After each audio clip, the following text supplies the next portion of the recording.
Yeah, this is a quote from Chaitanya Charitamrita, purport of Madhya Leela, chapter 15, 106 verse. I'll read it. With such faith in the holy name, one may begin a life of Krishna consciousness. But an ordinary person cannot chant the holy name of Krishna with such faith. One should accept the holy name of Krishna to be identical with the personality of Godhead himself. As the Padma Purana states, the holy name of Krishna is identical with Krishna and like a Chintamani gem, a touchstone. That name is Krishna personified in sound and is therefore perfectly transcendental and eternally liberated from material contamination. Thus, one should understand that the name Krishna and Krishna himself are identical. Having such faith, one must continue to chant the holy name. So we just read that ordinary people cannot chant with faith. And what is the faith that is required here? The faith required is that faith is in the presence of the Lord himself on my tongue. Even though my tongue is vibrating a sound which made of material nature, it's a vibration created by my Prakrita tongue, not by my spiritual tongue, by my Prakrita sound, Prakrita tongue. So it's a Prakrita sound. Let us say somebody does not have faith does not understand all these things that we talked till the 12th module, up to 12 modules, whatever we have talked. It is all about, up to module 12 is about the Nama Avatara, how the Avatara takes place. He does not know all those things. He is just chanting. As per his knowledge, what is there? It's a sound that he generated with his tongue. And therefore he does not, and Krishna is non-different from his name. That also he knows. Let's say he knows that also, non-different from his name. But then he will definitely think that this material vibration is Krishna. After a few days, he will wonder, how can this material vibration which I produce be Krishna? That means I can produce Krishna with my tongue. I can produce God with my tongue.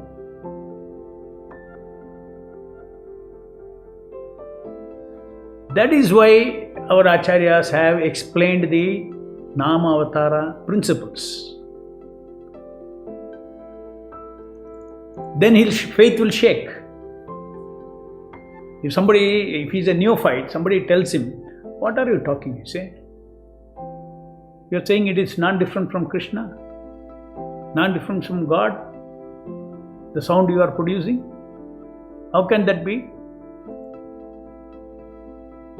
That means God is under my control. I will also say Hare Krishna, Krishna Krishna, Hare Hare, Hare Ram, Ram Ram, Hare Hare. I captured God. Something is wrong in your philosophy. Immediately he will get disturbed. Because he doesn't know the facts. He should know the fact. Yes, he should tell immediately, yes, this is a vibration that I chant, no doubt. But the omnipotent Lord can come into this sound. The Nama, who is non-different from Krishna, is come into this sound, is residing in the sound.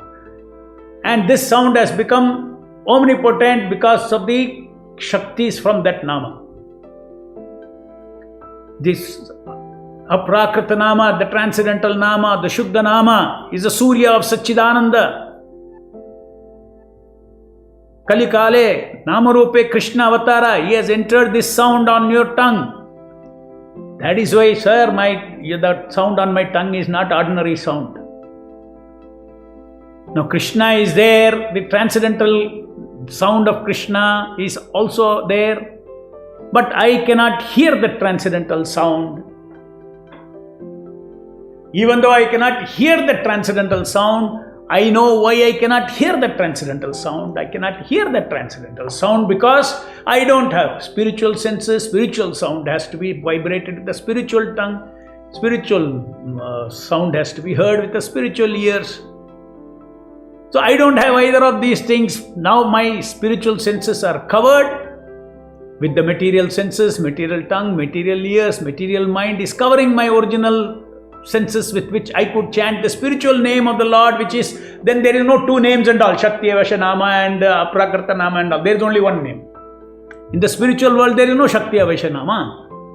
There is only one name, and that is Krishna himself. But in the material world, because I am Aprakrita, transcendental, but trapped. I am Aprakrita with Aprakrita senses, Aprakrita mind, Aprakrita ears, but all these are covered by the Prakrita mind, Prakrita senses and Prakrita ears, all those things. Therefore, today I am not able to hear the Aprakrita Nama, even though he is right there along with this sound vibration. Therefore, Prabhupada says Krishna is dancing on our tongue. And he is Krishna himself, personification of his sound. Name is personification of his name, is the sound. So, now, the neophyte gets disturbed. How can this be? Now you have heard all these things, you know the principles. This is, then if you explain this much, that person will be, this is quite intelligible. What you are telling makes sense. At least it doesn't look as as it appears to be, that simply one vibration created by your tongue is God. No. That eternal God, he descends into this tongue, the sound vibrated by your tongue, which is Shakti Avishanama, and you associate with Shakti Avishanama through your Prakrita senses, and you purify your Prakrita senses by the association of Satchidananda filled Shakti Avashanama. What kind of Shakti means what? What Shakti has entered? Satchidananda Shakti. Again same, iron in the fire, getting red hot. Similarly, all my senses, everything gets red hot, it gets purified. Prabhupada, these organs get purified. Become spiritual. Because Shakti Avashanama has become all spiritual. Now you touch it, then it will spiritualize our whole body, our whole senses, it will get pure. Once it gets purified, then the covering effect of this material body, material system, this yantra, the covering effect that it has got on my spirit soul vanishes. And spiritual tongue also gets activated.